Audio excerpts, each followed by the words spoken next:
What if the world you think you see is only a shadow of what truly exists? What if the spiritually awake do not live in a different world? They simply see this one differently. Alan Watts once said, "We do not come into this world. We come out of it, like leaves from a tree." The awakened see this truth everywhere.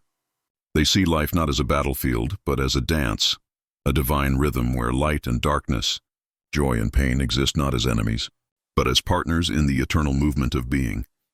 To see through awakened eyes is to realize that everything you feared losing was never truly yours, and everything you seek has never truly been gone. Because the eyes of the awakened are not attached to form. They see essence. They see through illusion. If you are here, listening to these words, it is not a coincidence. This message found you because something in you already remembers. Some quiet part of your soul has always known. There is more. And before we begin, take a breath. Feel your heartbeat. This moment, this breath, is all that is real. Everything else is a dream you can wake up from. If these reflections stir something deep within you, take a moment to subscribe, not for the algorithm, but as a quiet act of commitment to your own awakening. Share your thoughts in the comments below. Your voice might awaken someone else. And if these words resonate, share this journey forward, because wisdom only grows when it's passed on. Now, let us begin. Chapter 1. The eyes that see through illusion. The first thing spiritually awake people see that others cannot is illusion. Not illusion as in magic tricks or deception, but the grand illusion of separateness. The ordinary mind sees life in fragments. You and me, good and evil, success and failure. But the awakened mind sees the invisible thread connecting it all. The ocean beneath the waves. Alan Watts said, "The meaning of life is just to be alive." It is so plain, so obvious, so simple. Yet we overlook it every day, because we've been taught to chase meaning instead of live it. To be spiritually awake is to notice the game of opposites. How joy only exists because of sorrow. How light defines itself against darkness. How the self you cling to is built on everything you reject. Have you ever watched clouds drift across the sky? They form, dissolve, and reform, yet the sky never changes. That's how awareness works. Thoughts, emotions, identities, they come and go. But awareness itself remains untouched, pure, and infinite. Most people believe they are the clouds. The awakened realize they are the sky. This is what the spiritually awake see. They see the play, not the players. They see that no one is truly lost, only asleep, dreaming themselves into a role they forgot they were acting. The illusion isn't evil, it's divine play. A drama where consciousness hides from itself, only to rediscover its own beauty in the mirror of experience. To see through illusion is not to reject the world, but to finally love it without condition. Because once you see that it's all a dream, you stop taking the nightmare so personally. You stop fighting life and start dancing with it. You laugh when others would cry. You forgive because you understand. No one can offend the ocean. Waves cannot hurt themselves. To awaken is not to escape life. It's to fall so deeply into it that you finally see its perfection, even in chaos. And that is what the unawakened cannot see. They see pain as punishment. The awakened see it as the universe sculpting the soul. The blind see separation. The awake see the one pretending to be two. The ordinary look for God in heaven. The awake see God in the reflection of every passing face. Alan Watts once said, "You are something the universe is doing, in the same way that a wave is something the ocean is doing." To the unawakened, that's a metaphor. To the awakened, it's home. Chapter 2. The energy hidden between moments. Spiritually awake people see something else. The invisible energy pulsing beneath every heartbeat. The living current of presence that never stops flowing. To most, time is a prison. Past and future pull them apart like tides. But to the awakened, there is only the eternal now. A single infinite note in which all of life sings its song. They see that the past is only memory. The future is imagination. Only this, the breath, the feeling, the awareness is real. This is why awakened souls move differently. They walk slower, speak softer, as if they can hear a music the rest of the world has forgotten.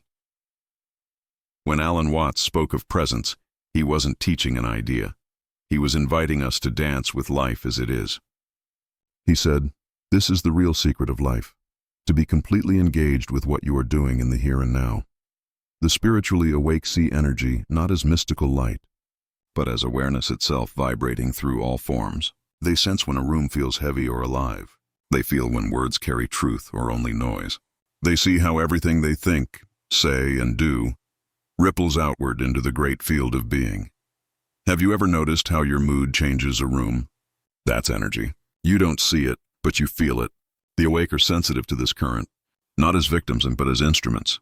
They tune themselves to harmony, not conflict. They see that resistance is the only real pain. That surrender is not weakness, it's alignment. To the unawakened, surrender looks like loss. To the awakened, it's the only way to truly live.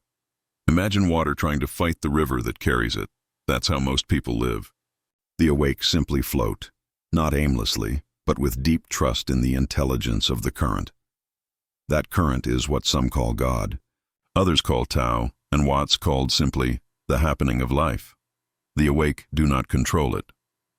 They listen. They flow with the unseen rhythm between things, the pause before words, the silence after laughter, the stillness behind sound. They know.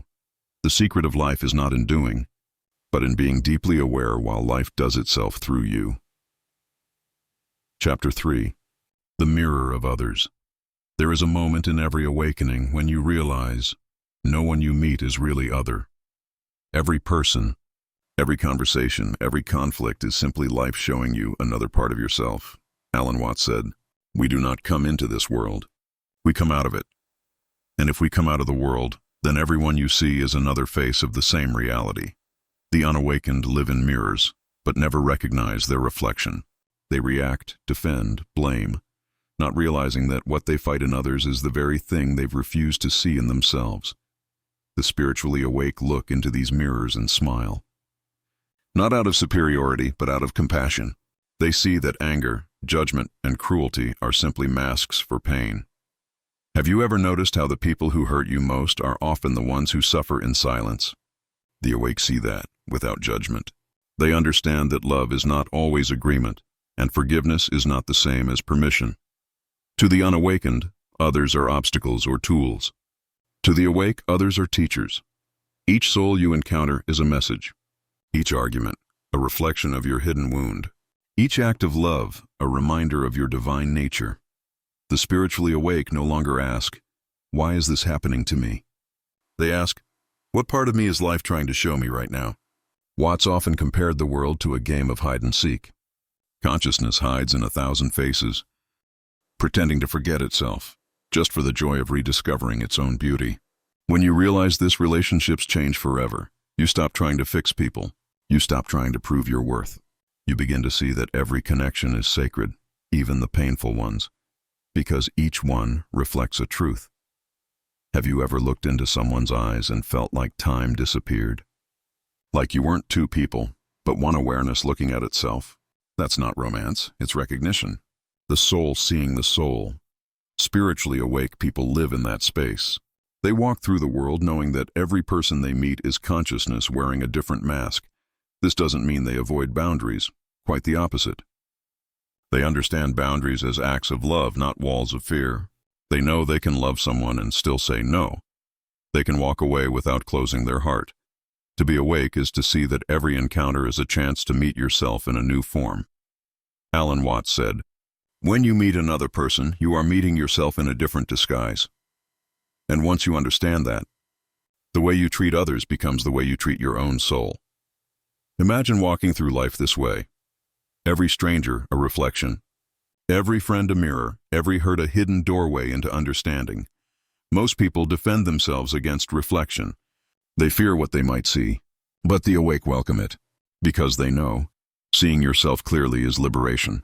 That's why awakening often feels lonely, because the deeper you see, the harder it becomes to blame or hate. You realize that even those who betray you are just playing their part in your unfolding story. The awakened don't stay bitter. They stay curious. They ask, "What is life trying to teach me through this face?" And slowly life begins to soften.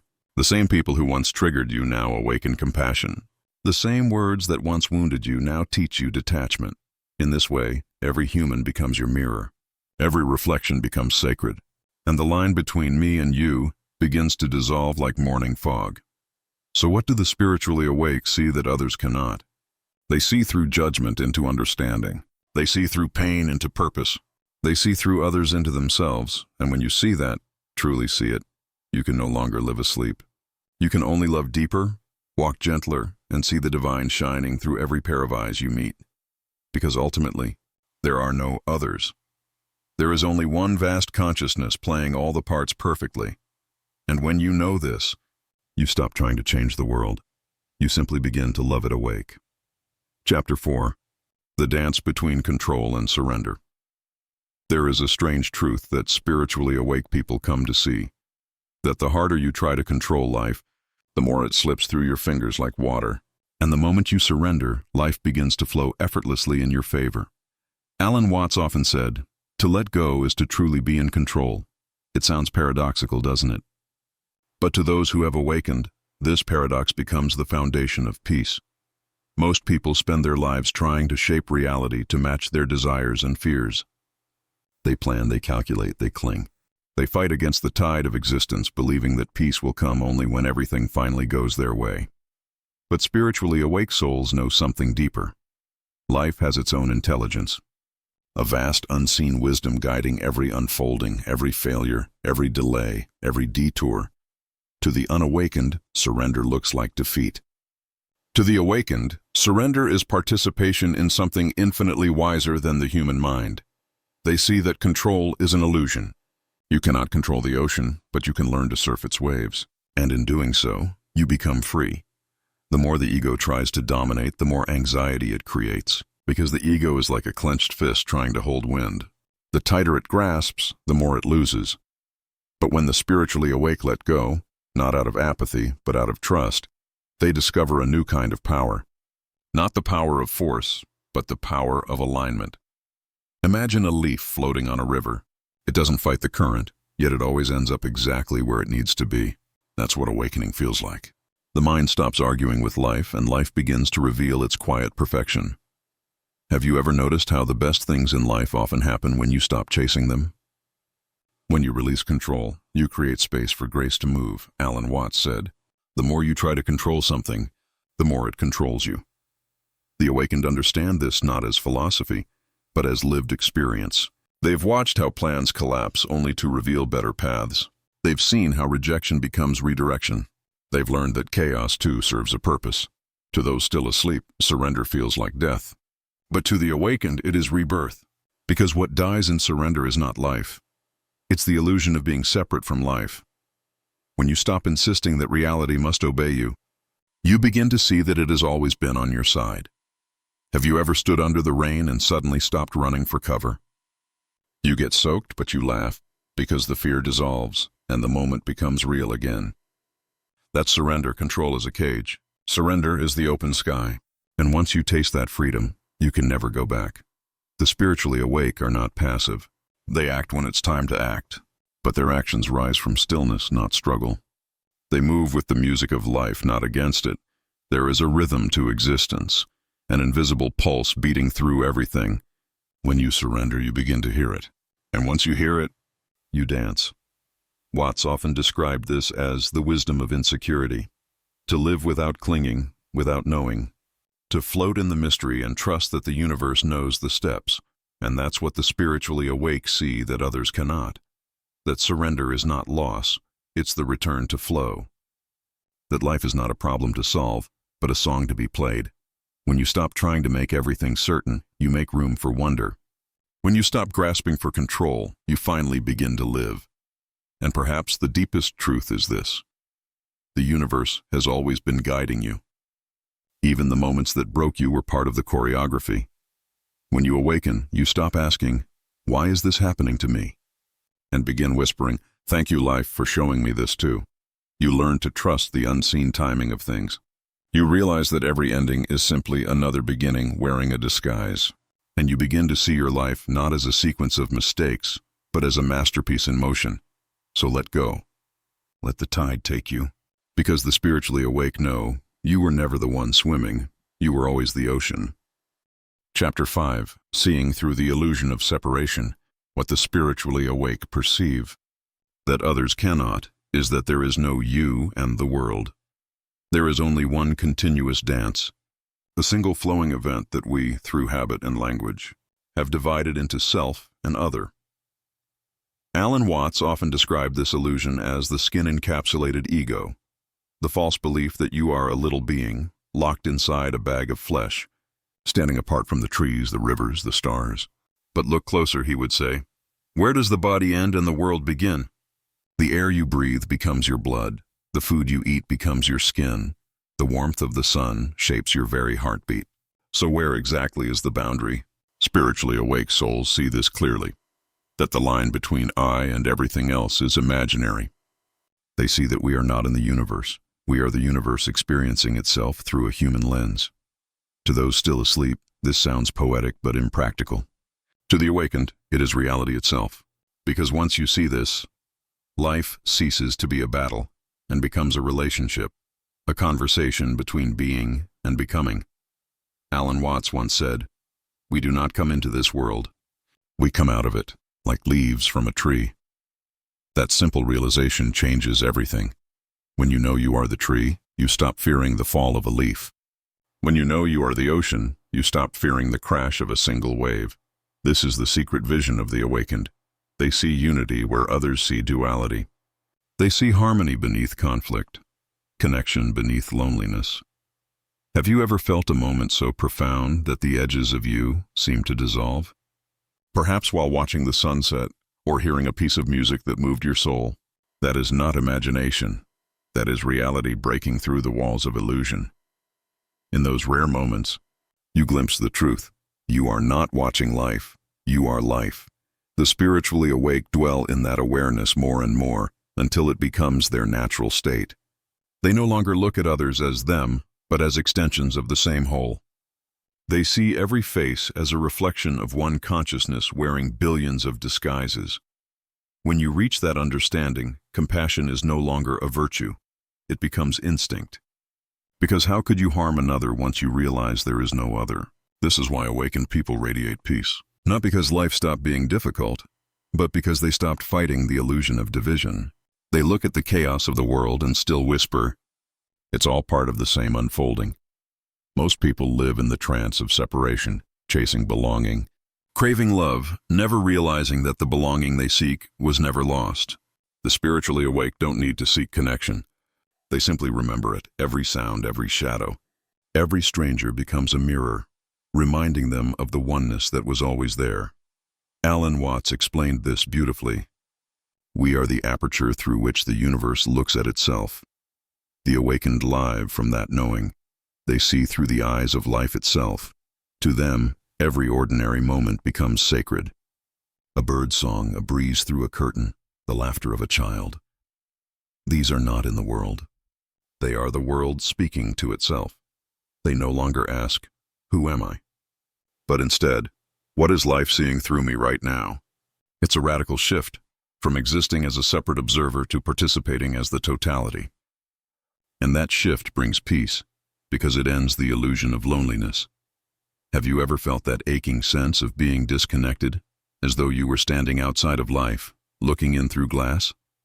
That feeling only exists as long as the ego insists on being the center. When the ego falls silent, the walls vanish. You are no longer in the moment. You are the moment. The spiritually awake live in that gentle awareness. They do not need to find God, because they see the divine in everything, in the eyes of a stranger, in the silence between breaths, in the impermanence of every passing day. They do not worship the universe, they participate in it. They do not fear death, because death, too, is simply the universe changing masks.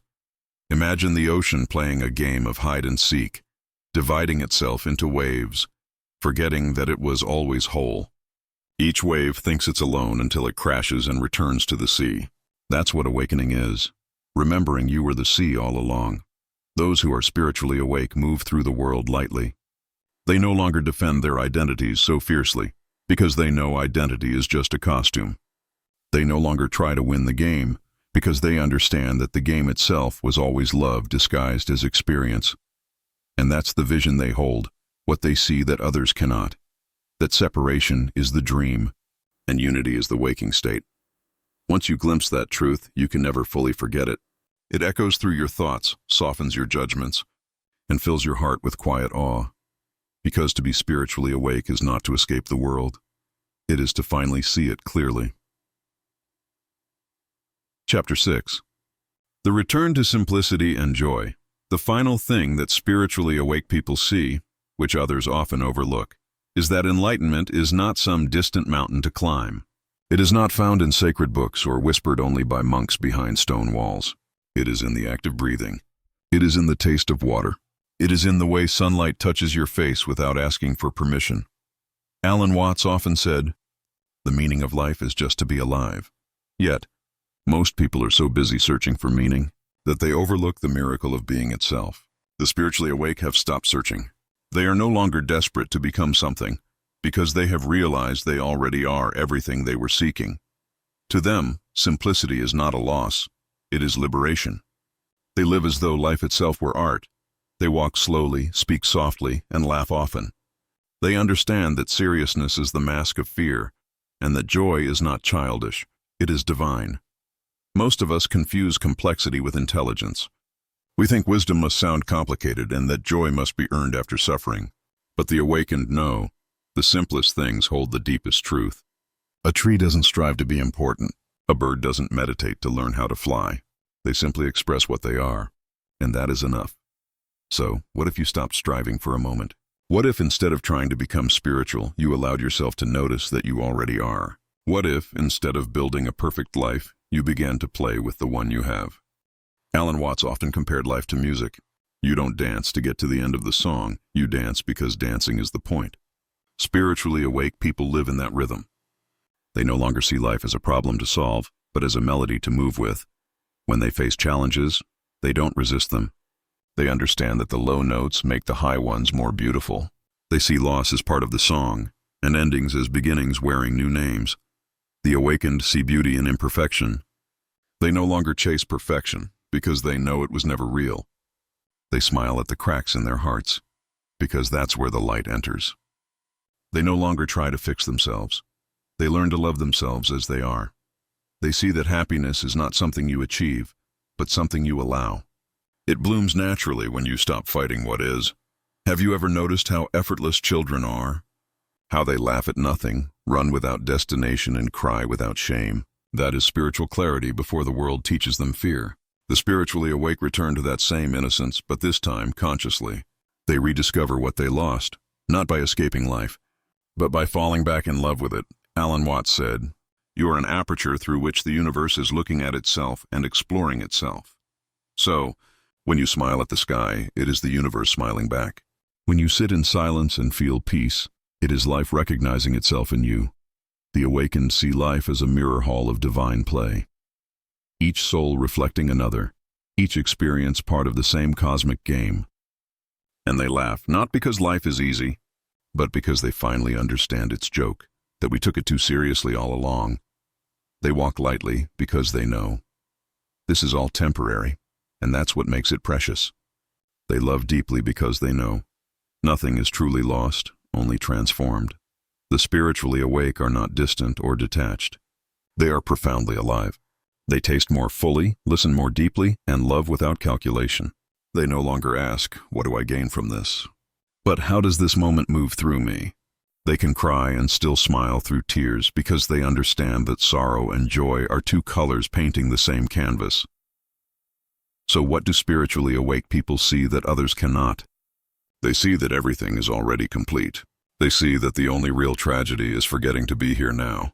And they see that love, quiet, unguarded, patient love, is the fabric of existence itself. Perhaps that is why they seem radiant, even in the midst of chaos. They are not pretending to be happy. They are remembering that happiness is what life does when it is allowed to flow freely. You too can see what they see. Not by reading another book, not by mastering another ritual, but by pausing and realizing you have never been separate from truth. You are part of the same cosmic laughter that echoes through eternity. Maybe that's what Alan Watts meant when he said, "You are something the whole universe is doing," in the same way that a wave is something the whole ocean is doing. To live spiritually awake is simply to remember that. To live like the wave, to dance like the flame, to breathe like the wind, with grace, with wonder, with ease. And so this is where all awakening leads. Not to the mountaintop, but back to simplicity, to the quiet joy of being. The ones who see this don't need to prove it, or preach it, or hide it. They simply live it. And when they smile at you, you feel it. Because somewhere deep inside, you have always known it too. To awaken, said Watts, is to realize that the game was never about winning, but about playing beautifully. That is the secret vision. That is what spiritually awake people see that others cannot. And so, dear listener, we come to the quiet end of this reflection, but not the end of awakening. If you followed these words closely, perhaps something subtle has stirred inside you. Maybe you've begun to sense what the spiritually awake see, that beneath all the chaos, all the noise, there is an ocean of calm awareness, and that you are already floating within it. You are not separate from life. You are life experiencing itself through a fleeting human story. And once you realize that, even your struggles begin to look sacred. Because every difficulty, every heartbreak, is another way the universe whispers, wake up. Remember who you are. Alan Watts often reminded us that enlightenment isn't about escaping the world. It's about falling in love with it, again and again, without trying to control it. The spiritually awake don't rise above life. They sink fully into it, finding freedom in its flow. So as you leave this reflection, don't rush to understand it. Let it breathe in your heart. Let it unfold in silence. And notice quietly how even the smallest things, a passing breeze, a distant sound, a moment of laughter, begin to shimmer with meaning. Because awakening doesn't arrive with thunder. It comes softly, like dawn after a long night, like remembering a song you once loved. If these words resonated with you, share your thoughts in the comments below. What part of this reflection spoke to your own journey? Your story may awaken someone else who needs to hear it. And if this kind of wisdom speaks to your soul, make sure to subscribe so you don't miss the next exploration of Alan Watts's timeless insight, where we'll uncover why true freedom begins when you stop chasing it. Until then, live gently, see deeply, and remember, the miracle was never out there. It was always you.